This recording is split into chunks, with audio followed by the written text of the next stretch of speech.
ಸ್ನೇಹಿತರೆ, ಎಲ್ಲರಿಗೂ ನಮಸ್ಕಾರಗಳು. ಇವತ್ತು ನನ್ನ ಹೆಸರು ವಿಕಾಸ್. ಇವತ್ತು ನಾವು ಜಯಪ್ರಕಾಶ್ ನಾಗ್ತಿಹಳ್ಳಿಯವರ 3 ದಿನದ ವಸತಿ ಶಿಬಿರದಲ್ಲಿದ್ದೀವಿ.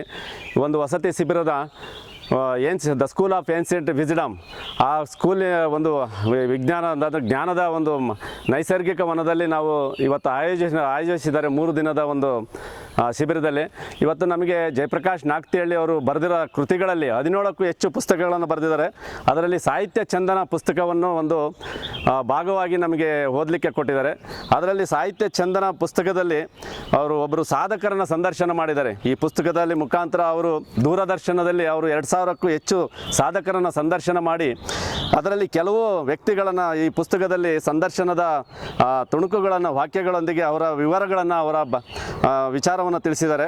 ಅದರಲ್ಲಿ ಭುವನೇಶ್ವರಿ ಹೆಗ್ಡೆ ಅವರು ಅರ್ಥಶಾಸ್ತ್ರಜ್ಞರ ಉಪನ್ಯಾಸಕರು ಅಂತ ಹೇಳ್ಬೋದು. ಅವರು ಕನ್ನಡದ ಪ್ರಸಿದ್ಧ ಲಲಿತ ಪ್ರಬಂಧಕ್ಕೆ ಹಾಗೂ ಹಾಸ್ಯ ಸಾಹಿತಿ ಅಂತ ಹೇಳ್ಬೋದು. ಅವರು ಉತ್ತರ ಕರ್ನಾಟಕದ ಕತ್ತ ಗ್ರಾಮದಲ್ಲಿ ಜನಿಸಿ 1956 ಮೇ 6ರಂದು ಜನಿಸಿದ್ದಾರೆ. ಅವರು ಹಾಗೆಯೇ ಪದವಿನ PS ಕಾಲೇಜು ಸಿರ್ಸಿನಲ್ಲಿ ಪದವಿ ಕಾಲೇಜು ಮುಗಿಸಿ ನಂತರ ಸ್ನಾತಕೋತ್ತರ ಪದವಿಯನ್ನು ಧಾರವಾಡ ಯೂನಿವರ್ಸಿಟಿನಲ್ಲಿ ಮುಗಿಸಿ ಹಾಗೆಯೇ ಕರ್ನಾಟಕ ಮುಕ್ತ ವಿಶ್ವವಿದ್ಯಾಲಯದಲ್ಲಿ ಪದವಿನ ಮಾನಶಾಸ್ತ್ರ ಪದವಿ ಪಡೆದು ನಂತರದಲ್ಲಿ ಮಂಗಳೂರು ವಿಶ್ವವಿದ್ಯಾಲಯದಲ್ಲಿ ಅವರು ಅರ್ಥಶಾಸ್ತ್ರದ ಉಪನ್ಯಾಸಕಿಯಾಗಿ ಉಪನ್ಯಾಸ ನೀಡ್ತಾ ಇದ್ದರು. ಈಗ ಅವರು ವೃತ್ತಿ ಜೀವನವನ್ನು ದಿನಗಳಲ್ಲಿ ಮಂಗಳೂರಿನಲ್ಲಿ ಕಳೀತಾ ಇದ್ದಾರೆ ಅಂತ ತಿಳ್ಕೊಂಡಿದ್ದೀವಿ. ಹಾಗೆಯೇ ಇವರು 7ಕ್ಕೂ ಹೆಚ್ಚು ಪುಸ್ತಕಗಳನ್ನು ಹಾಸ್ಯ ಸಾಹಿತಿಯಾಗಿ ಬಿಡುಗಡೆ ಮಾಡಿದ್ದಾರೆ, ಅಂದರೆ ರಚನೆ ಕೊಟ್ಟಿದ್ದಾರೆ.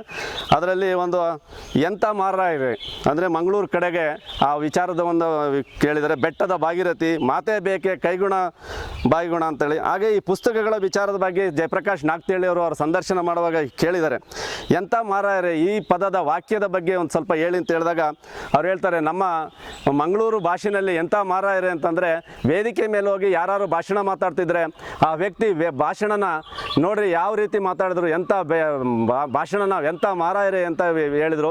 ಅದೇನೇ ಎಂಥ ಮಾರಾಯರೆ ಅನ್ನೋದನ್ನು ವೇದಿಕೆ ಮೇಲೆ ಮಾತಾಡೋಕ್ಕೆ ಅವರು ತೊದಲು ವಿಚಾರದಲ್ಲಿ ಇರ್ಬೋದು, ಅವರ ಭಾಷಣ ಸರಿಯಾಗಿ ಇಲ್ಲದಾಗಿದ್ದಾಗ ನೋಡಿರಿ ಎಂಥ ಮಾರಾಯರೆ ಆ ಭಾಷಣ ಅಷ್ಟು ಚೆಂದಾಗಿಲ್ಲ ಅಂತ ಹೇಳಿದರು. ಆ ವಿಚಾರದಲ್ಲಿ ಆ ಪುಸ್ತಕಗಳನ್ನು ವಿಚಾರವಾಗಿ ಅವರು ಸಂದರ್ಶನ ಮಾಡಿದ್ದಾರೆ. ಹಾಗೆಯೇ ಅವರು ಟಿ ಸುನಂದಮ್ಮನವ್ರ ನಂತರ ಅವರು ಮಹಿಳಾ ಒಂದು ಸಾಹಿತಿ ಇದರಲ್ಲಿ ಅವರು ಮುಂದೆ ಬಂದಿದ್ದಾರೆ, ಮಹಿಳಾ ಹಾಸ್ಯ ಸಾಹಿತಿ ಆಗಿದ್ದಾರೆ ಅಂತ ಹೇಳ್ಬೋದು. ಹಾಗೆಯೇ ಅವ್ರಿಗೆ ಪ್ರಶಸ್ತಿಗಳು ಕನ್ನಡ ಸಾಹಿತ್ಯ ಪರಿಷತ್ ಇರ್ಬೋದು, ಅಖಿಲ ಭಾರತ ಕನ್ನಡ ಸಾಹಿತ್ಯ ಪರಿಷತ್ ಮುಖಾಂತರ ಅವರು ಪ್ರಶಸ್ತಿನ ಪಡೆದಿದ್ದಾರೆ. ಹಾಗೆಯೇ ನಮ್ಮ ಸುಧಾಮೂರ್ತಿಯವರ ಫೌಂಡೇಶನ್ ಏನಿದೆ ಇನ್ಫೋಸಿಸ್ ಅವರು ಅದ್ರ ಮುಖಾಂತರನೂ ಅವರು ಒಂದು ಪ್ರಶಸ್ತಿನ ಪಡೆದಿದ್ದಾರೆ.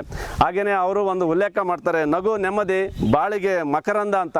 ಖಂಡಿತವಾಗಿಯೂ ಇಂಥ ಸಾಧಕರನ್ನು ಅದು ಸಾಹಿತಿ ವಿಚಾರದಲ್ಲಿ, ಅದು ಹಾಸ್ಯ ಸಾಹಿತಿ ವಿಚಾರದಲ್ಲಿ ಖಂಡಿತವಾಗಿಯೂ ಅವರು ನಮ್ಮ ಮಹಿಳಾ ಸಾಹಿತಿ ಹಾಸ್ಯ ಶಾಸಕಿಯಾಗಿ ನಮಗೆ ಈ ಸಾಹಿತ್ಯ ಚಂದನದಲ್ಲಿ ನಮಗೆಲ್ಲ ಓದಲಿಕ್ಕೆ ಅವಕಾಶ ಮಾಡಿಕೊಟ್ಟ ತನಕ ಜಯಪ್ರಕಾಶ್ ನಾಗ್ತಿಹಳ್ಳಿ ಅವರಿಗೂ ಧನ್ಯವಾದಗಳು.